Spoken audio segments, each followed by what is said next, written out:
Olá, amigos! Sejam todos bem-vindos a mais um vídeo do canal Falando Geral. Nesse vídeo vamos falar a respeito das consequências do bombardeio russo massivo que ocorreu no dia de ontem, né? Na virada de domingo para segunda. E também vamos falar sobre o avanço russo no Donbas e também sobre a incursão ucraniana em Kursk.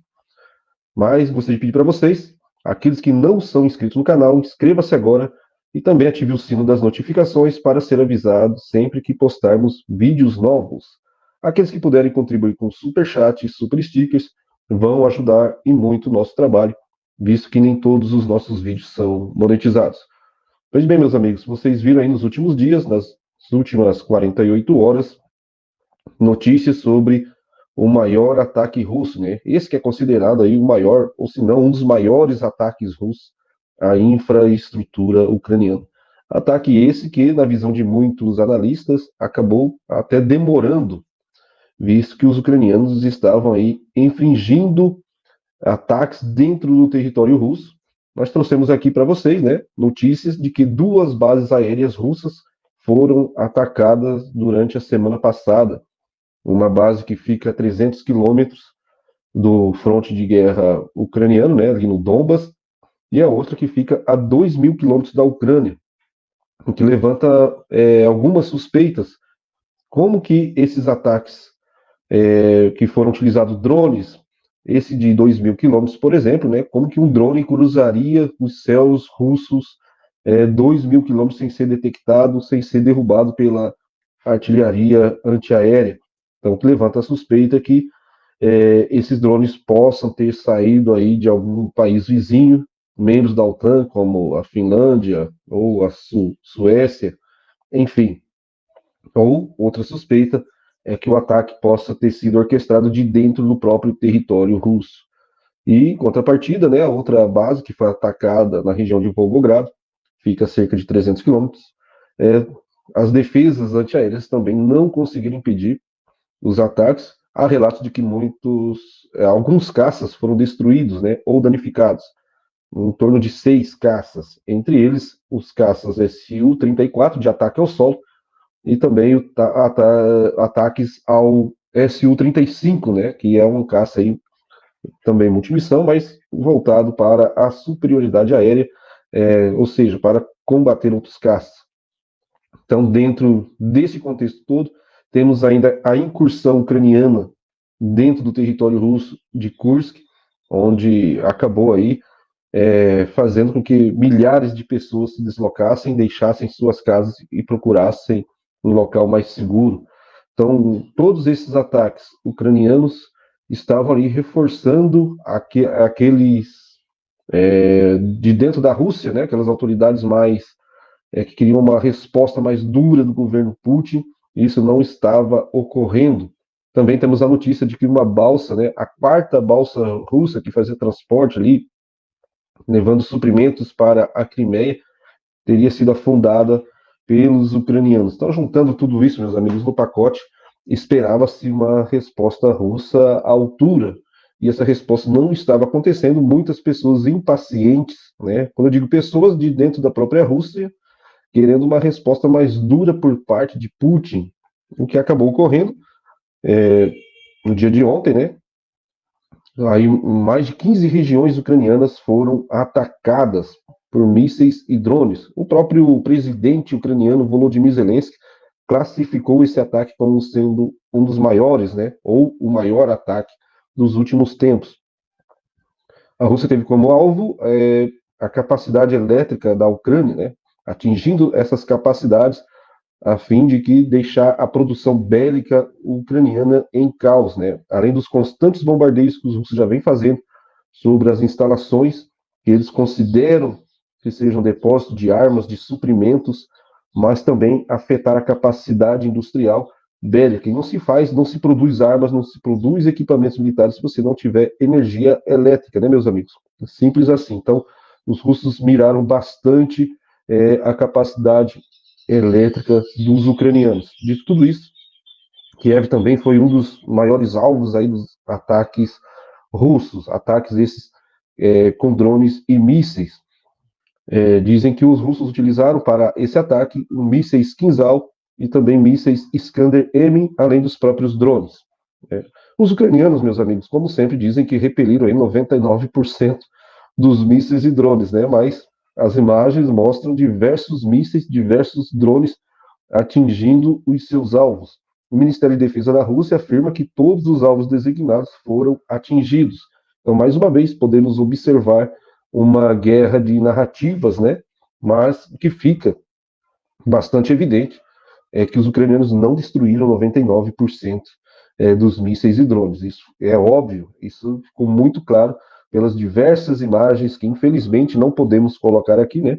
Eu percebi uma coisa, só o fato de você colocar uma imagem aqui no canal já é derrubada a monetização. Então, estou evitando ao máximo colocar imagens, mas vocês que acompanham o nosso canal no Telegram, tem o um link aqui na descrição, vão poder ver essas e outras imagens e outras notícias nos nossos grupos, né?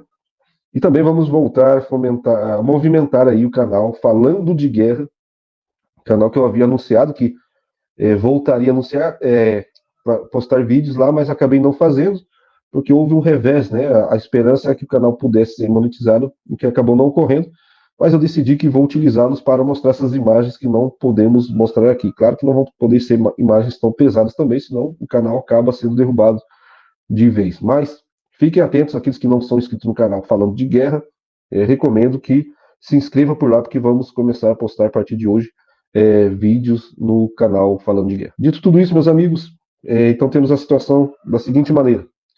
Os ucranianos fizeram uma incursão em Kursk.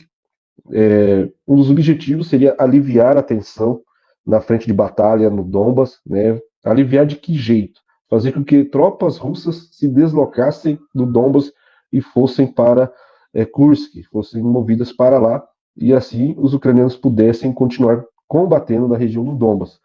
Isso acabou não ocorrendo, os russos utilizaram aí forças de reservas, outras forças que não estavam no front de batalha, estão utilizando também nada mais nada menos do que o Grupo Wagner, que tem bastante experiência em combate, visto as batalhas que tiveram em Bakhmut, tiveram também na África, na Síria, né? São tropas bastante experientes, e também os chechenos, né?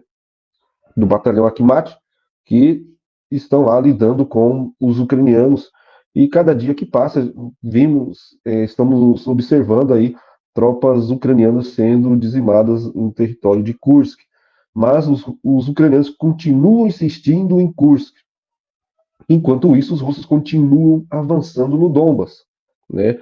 Os russos não conseguiram ainda liquidar 100% dos avanços ucranianos. Há, inclusive, informações de que os ucranianos estão utilizando novos DRGs, né, que são aí grupos de combate, para esta área e também para outras ali, na próxima a Belgorod. Os ucranianos continuam insistindo em invadir a Rússia. E ao mesmo tempo que temos notícia de que, por exemplo, a cidade de Pokrovsk, que está aí caindo em mãos russas. Eu trouxe aqui para vocês um vídeo falando a respeito, né, de uma reclamação dos comandantes ucranianos, que estão tendo dificuldades em lidar com as tropas ucranianas, com soldados ucranianos que estão sendo enviados para o campo de batalha, que são muitos deles, né, soldados inexperientes, que nunca pegaram em armas antes, e estão sendo jogados ali no campo de batalha. O que está ocorrendo?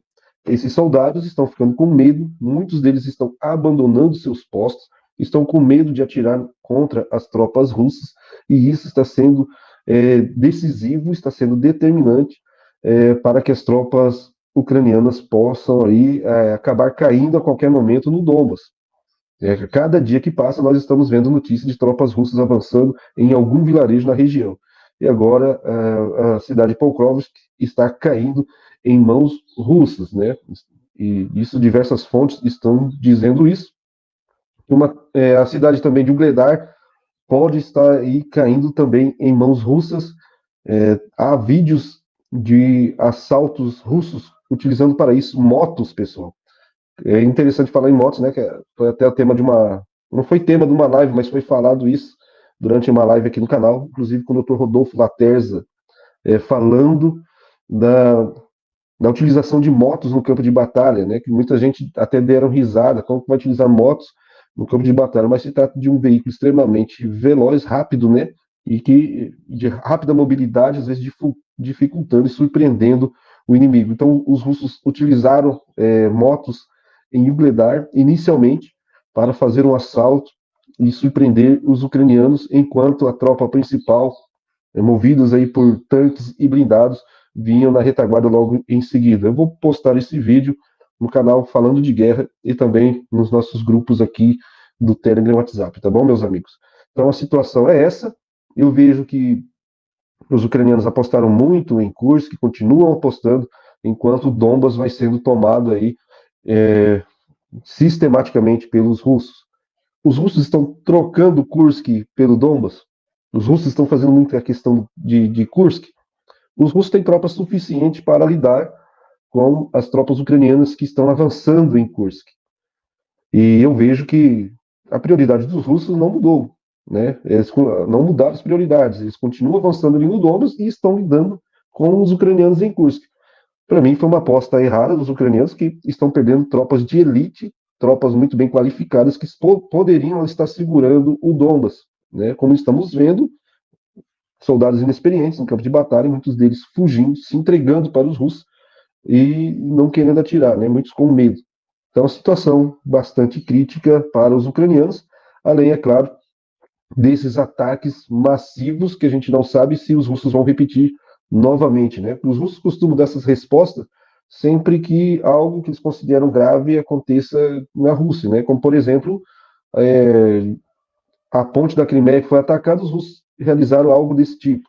E agora, com essas séries de ataques ucranianos em solo russo, moveu essa resposta. Então, a gente não sabe se isso vai acontecer mais vezes ou não, né? Ou se os russos vão esperar os ucranianos atacarem alvos que os russos consideram críticos para poder fazerem outro tipo de resposta. Então, isso só o tempo dirá, né, meus amigos? Então, o vídeo de hoje é esse. Queria trazer essa situação que está ocorrendo no campo de batalha na Ucrânia e também na Rússia. Lembrando, hoje, às 21 horas do horário de Brasília, temos uma live com o nosso amigo Lineker e também com o Carlos Albérico, do canal M65. Ontem eu falei que ia ter live, pessoal, acabei não conseguimos fazer a live, mas hoje é certeza.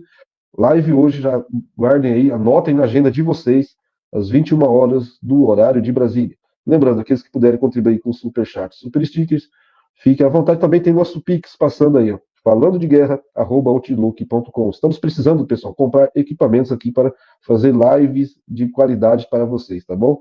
Então é isso, forte abraço e vejo vocês à noite, às 21 horas do horário de Brasília, certo? Abraço e até mais.